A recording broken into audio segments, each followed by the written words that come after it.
டேய் மாஸ்டர் நாயே, ஏன்டா ஒரே இடத்துல உட்காந்து வேலை செய்யற? உனக்கு பயிற்சி வந்துச்சுடா, எழுந்து கொஞ்ச நேரம் நடேன்டா. டேய் தரதுல தலசாங் கேக்குதாடா உனக்கு? ஆல்ரெடி இவன் ஸ்பைசி ஃபுட்டா சாப்பிட்டு எனக்கு உடம்புல எரியுதுடா. இதுல நீ வேற கக்கா போற இடத்துல குறுக்குல உட்காந்துருக்க, எனக்கு வலிக்குதுடா. கிளம்புடா நீ ஃபர்ஸ்ட். யாரா இவன் ஆடிங்க? உன் மாஸ்டர் எவன்டா அர்ஜென்ட்டா வர கக்காவை 1/2 மணி நேரம் அடக்கி வைக்க சொன்னது? சரி கக்காவது ஒழுங்கா போறானா? அங்க போய் 1 மணி நேரம் மொபைல் நோண்டிக்கிட்டு பட்டெக்ஸ் ஸ்ட்ரெயின் பண்றான். நான் டயட்டே ஃபாலோ பண்ண மாட்டானா? ஆனா ஜிம்முக்கு மட்டும் போய் பொண்ணு முன்னாடி வெயிட் தூக்குறேன் சீனா போட்டு முக்கி மூலத்தை வர வச்சிட்டா மூதேவி. என்ன சொல்றான் வந்து? டேய் மாஸ்டர் நாயே, ஆமா மிஸ்டர் ஆனஸ், மாஸ்டர் எழுந்துட்டான். கேட் ஓபன் பண்ணு. கக்காலாம் கிளம்புற டைம் ஆயிடுச்சுடா. நீ நவுந்து போடா, இல்லனா பாத்ரூம் ஃபுல்லா ரத்த கலரி ஆயிடும்டா.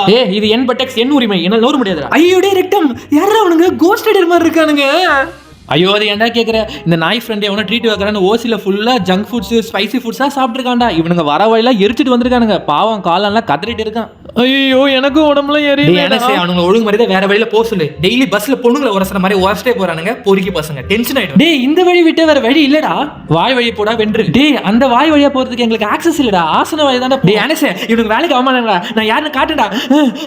ஐ கம்ப்ளைன்ட் பாய். ஐயோ டேய் நாயே, உன்னை யாரா இவ்வளவு பெருசா வீங்க சொன்னது? கைஸ் மாஸ்டர் கக்கூஸ்ல முக்க ஆரம்பிச்சிட்டா. அடிச்சு தூக்கிட்டு போயிடுங்க. டேய் வராதீங்கடா. ஐயோ கக்கூஸ் உள்ள ரத்தமா ஆக போகுது. டேய் மாஸ்டர் நாயே, ஒரே இடத்துல உட்காந்து நிறைய நேரம் வேலை செய்யாம கொஞ்சமாவது ஃபைபர் ஃபுட் சாப்பிட்டு இருந்தா அப்படி நடந்திருக்குமாடா? அவ்வளவுதான் போ, கக்கூஸ்ல கதற போற.